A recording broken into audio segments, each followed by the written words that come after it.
Attorney, Mr. Chair. what is your comment on that? Attorney Camora.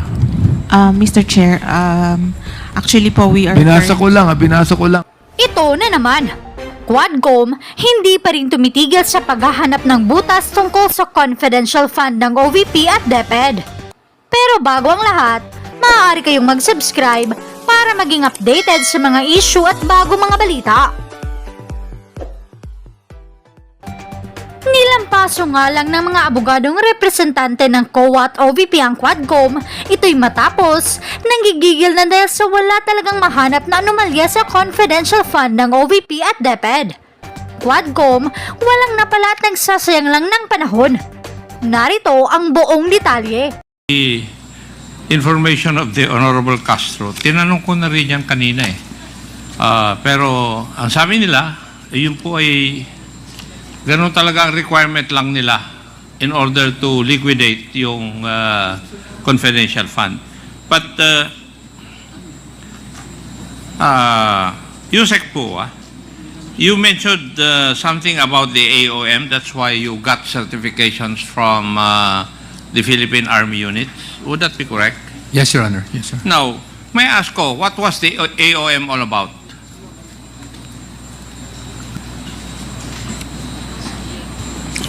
Ano po yung AOM na sinasabi ni Yusek Pua na basis niya para humingi ng certification sa Philippine Army units? Attorney Camora.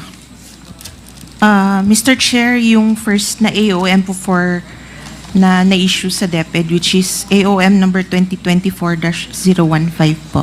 What is it all about? Nandito po yung mga observations namin yung for the yung first time po nila. Ano po yung in general, yung gist ng observation po ninyo?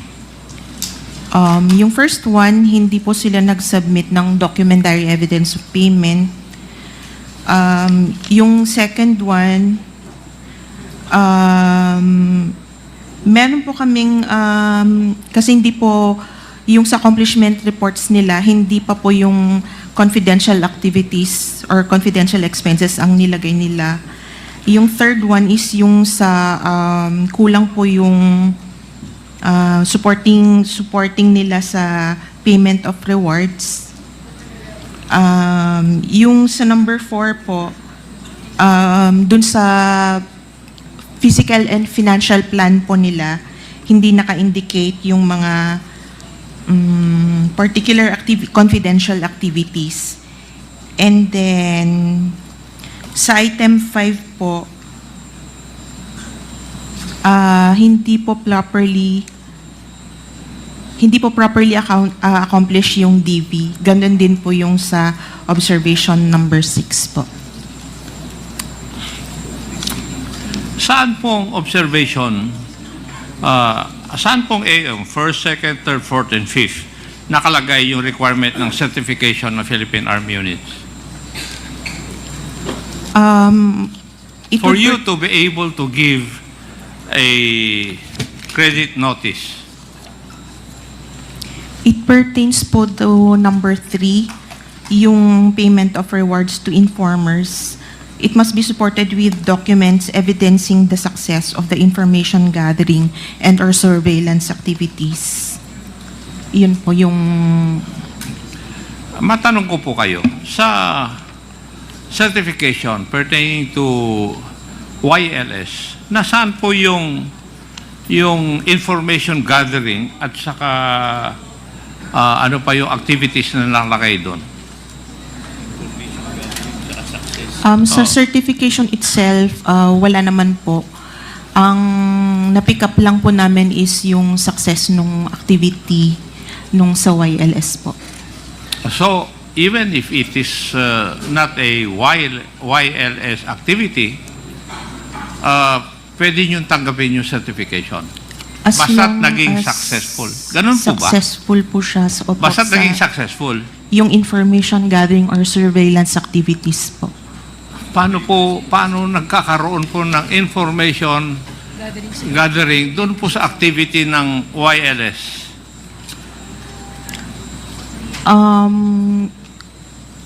Kung programs po yun ng DepEd, tapos kailangan po nilang, yun po, mag-gather ng information on... Kaya nga, programa ng ng DepEd yun. Opo.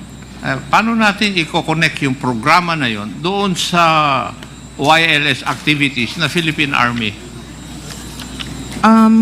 Yun nga po, based sa certification nila, there was a collaborative effort between DepEd and yun po, yung nag-issue po ng certification.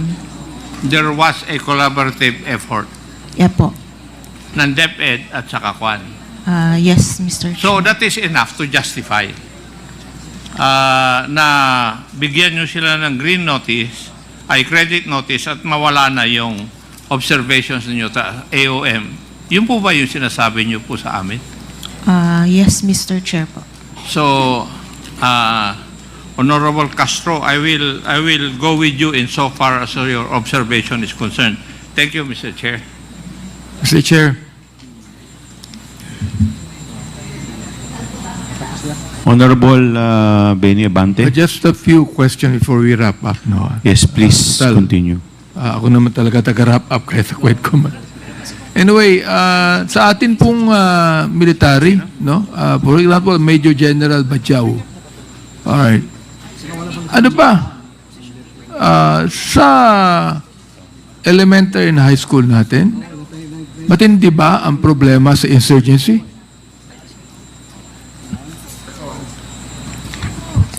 Major General Bahaw, Mr. Chair, may I be recognized? Major General Bahaw, you are recognized. Thank you, Mr. Chair. Your Honor, ang problema ng insurgency po ay nandyan pa. Although sa buong Pilipinas po, and I can only speak for Bicol region na nire-represent ko bilang dating commander, ay pababa na po to. Okay, na generally speaking, Major Bajau, alam ko Bicol lang, no? Are you a Bicolano? No, Mr. Chair, Okay. Your Honor. Sa Bicol ko lang. Pero I think that even Yusik Mempin could be able to say this. Matindi ba ang problema sa insurgency, sa high school and elementary o hindi na? Sapagkat hindi na. Pababa na po siya, Pababa Your na. Honor. Yes, Your Honor. Gano'n po baba, for example? Ilang percent? Gano'n po baba? Gano'n po baba? I can only speak for the 9th Infantry Division, Your Honor. Meron kaming dating 8 guerrilla fronts. Ngayon, mag-isa na lang po ang naiwan na weekend guerrilla front. So, ganun kababa na po. Meron pa ba tayong mga NPA na mga sundalo na mga minor de edad? Marami pa ba? Sa pagkangayon po, Your Honor, wala po kaming na sasagupa sa aking kapanahunan po. Wala na. So ibig sabihin, mas mataas ang ang issue ng insurgency sa college. Sa college, correct? Yes, Your Honor, Mr. Chair. Therefore, hindi DepEd, dapat CHED. Tama ako mali? Your Honor, we categorize the youth po na 15 to 30 years old po. Kasama dito yung mga ibang high school students po. Ganito na lang yon. If DepEd would have a subject lang kayo mga DepEd family, please listen to me. I say this. Kung meron kayong subject sa high school for example, on anti-insurgency campaign, on the evils of communism and atheism, mas maganda, di ba? Tama ako, Mr. Monsayak. Yes, Your Honor. Hindi na kailangan pa yung youth summit na binabanggit ninyo na ginagastusan ng confidential fund ng DepEd. Oo. Ngayon, sa college pwede. Sapagkat meron tayong UP, meron tayong PUP. Oo. O meron tayong pamantasan sa lungsod ng Maynila na yan, pwede ba maging breeding place ng insurgency yan eh. Di ba? So therefore, it must be CHED. It must be CHED that should connect with the DND as far as the anti-insurgency campaign should be done. Am I right? Major Bajao. You're right, Your Honor. Okay, Yusik Mimpin. Am I right? Yes, Your Honor.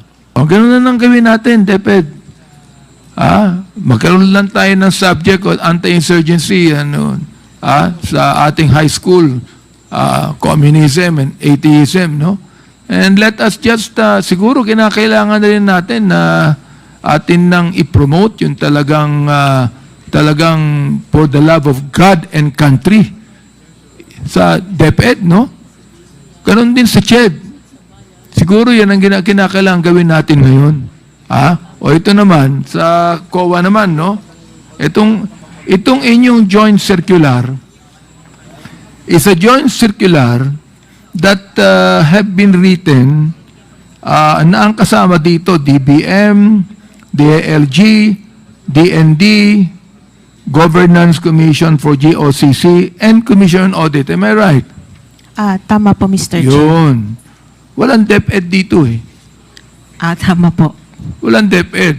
So, ibig sabihin, kayong mga sa audit, Commission on Audit, should realize na wala ang DepEd dito. Hindi kasama. Ibig sabihin, hindi dapat magkaroon ng confidential fund ang DepEd in the first place. Hindi dapat magkaroon. And that should have been made improper. Oo. Di ba? O nakalagay dito, the utilization of such funds is generally confidential and classified by nature, which requires not only strong internal controls in the release and utilization thereof, but also strict accounting and auditing rules to prevent mishandling or improper application of the funds, of which COA has neglected. Attorney, Mr. Chair. what is your comment on that? Attorney Camora. Mr. Chair, actually po, we are... Binasa ko lang yung nakalagay dito. Opo, we are currently in talks with the same agencies po na i-amend na po ang joint circular. Oo. So, ongoing na po yung talks about the amendment. And I think subject na rin po ito yata. Kasama siya sa court case, so hindi po... O kayong mga nasa COA, Director, therefore, kung naniniwala tayo dito sa nakalagay sa circular na ito, then COA should strictly account and audit yan nakalagay to prevent mishandling or improper application of the funds. We are now requesting in this committee, Mr. Chair, na gawin nyo na ito. Attorney, Mr. Chair, Yes, Mr. Chair. gawin nyo na ito. Opo, Mr. Chair. Di ba? Please, gawin nyo na yung nakalagay dito. Yes, Mr. Para maulit natin to, malaman po ng taong bayan to. Ito, nakalagay sa Joint Circular number 2015-01, January 8, 2015 to nailabas. Ito nakalagay. The utilization of such funds is generally confidential and classified by nature, which requires not only strong internal controls. Yan. Una yan in the release and utilization thereof. Number 2, but also strict accounting and auditing rules to prevent mishandling or improper application of the funds. And this is the work of COA. Am I right? Yes po, Mr. So, Chair. Mr. Chair, we are requesting that COA should now do what they should do to implement this joint circular right now. Because you have always been telling us that you're always mentioning the joint circular. And because of that, nakakalusot yung mga tinatawag nating rentals na yan. Nakakalusot. Walang attachment, walang particulars, hindi malaman kung paano ginamit yan.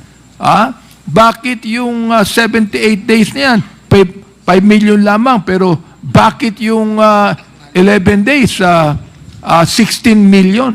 My goodness, kahit sinong kausapin nyo, kahit hindi marunong na mathematics, sabihin nila, aba, ang taas naman ito. Di ba? Kahit hindi marunong magbasa at magsulat niyan, pag nakita yung mga figures na yan, ba't ganun? Bakit ganun? Listen, COA, lahat tayo rito, no, ha? Tandaan po natin na ang taong bayan pa rin ang makapangyarihan dito. And the thing is this, no? We still would like to say this, that we are not a government of men, we are a government of laws. And therefore, every law must be implemented properly. And I would like to please suggest to COA, tingnan nyo na maigi ito, and please implement the ruling in the joint circular. Nakita ko at nabasa ko you're using it, therefore, gawin nyo ang dapat mangyari dyan sapagkat strict accounting and auditing. Yes, Tama ho Mr. ba ako? Yes po, Mr. Gawin Chair. natin. Maraming salamat po, Mr. Chair. Yun lamang. Mr. Chairman. Yes, Senior Deputy Speaker, Don Gonzales. Based on this joint circular, can I have my manifestations? The joint circular needs improvement in terms of evidence of payments and to allow COA to check safe houses, other agreements to ensure validity of the payments. And the joint circular is already 9 years old. Tama mo ba? 9 years old na? Yes, Mr. Chair. So, it needs to update at this point in time, Mr. Chairman. Thank you, Mr. Chairman. Thank you. Mr. Chair. Mr. Chair. Before I recognize Congressman Flores, may tanong lang po ako. Since hindi po kasama dito sa joint circular ang DepEd at ang OBP, does it follow na hindi sila covered nitong joint circular? Hindi naman po, Mr. Chair. Ang covered po ng kung sino ang may confidential funds ay yung binigyan po ng Kongreso po natin. Okay. Ito lang po yung mga nag-craft ng Joint circular. may kanya-kanyang role po kasi like si DBM po, sila po yung sa grant. Tapos yung utilization, I think it's more on the ND and DILG since sila po yung involved talaga. And yung audit part po is yung part ng COA. Okay. The Chair would like to recognize the Honorable Jonathan Flores. Thank you, Mr. Chair. Mr. Chair, I'm just asking about the spouses Fajarda because they've been mentioned several times during the interpellation of other members. And I was informed by the COMSEC that there was a letter executed by Sunshine Fajarda declining the invitation of this committee, Mr. Chair, on the ground that her position has nothing relevant to contribute to the current investigation. But I think, Mr. Chair, that should be for us to decide whether or not it should be relevant or not. Now, so, with that letter declining our invitation, Mr. Chair, I move that we issue a show cause order, Mr. Chair, to determine subpoena ad testificando, Mr. Chair, to compel the presence of Sunshine Fajarda, Mr. Chair. Is there any second to the motion? Duly seconded. Second. Is there any objection? Hearing none, the motion is carried. May we request the COMSEC to issue a subpoena ad testificandum to Sunshine Fajarda as well as lookout inclusion in the lookout bulletin order request. Tapos na kanina eh. Thank you, Mr. Chair. Thank you. The Honorable Jervil Luistro is recognized. Mr. Chair, it was clearly established that the certification issued by the AFP was used by DepEd to justify the payment of reward to informers. I just want to have this last question for the AFP. When you issued the certification, were you aware that this will be used to justify the 15 million payment of rewards by the DepEd? Can we hear from Major General Bahaw? May I recognize, Mr. Chair? Thank you, Yes, ma'am. Major General Bahjaw. Of all the letters or certifications issued to DepEd for use The question, General, is whether you were aware that the certification will be used to justify the 15 million reward to informers. We are by the not, DepEd. ma'am. You are not aware. Yes, ma'am. Can we hear from Colonel Panopio? Mr. Chairman, Your Honor, we are Colonel not aware. Panopio, you're recognized. Yes, ma'am. Mr. Chairman. Were Your you Honor, aware? We are not aware, Your Honor. You were not aware? Colonel Boransing, Colonel Buransing, you're recognized. Thank you, Mr. Chair. We were not aware, Mr. Chair. Colonel Sandangan, Colonel Sandangan, you're recognized. Thank you, Mr. Chair. We were not aware, ma'am. in other words, Mr. Chair, without the knowledge of the AFP, the certification was issued to DepEd to be able to justify the 15 million that was used allegedly for the payment of reward. To this point, Mr. Chair, we're not even sure whether that money was indeed paid as reward to the informers. Mr. Chair, to call the attention of the COA, I just want to share this very enlightening jurisprudence, Jover versus Field Investigation Office.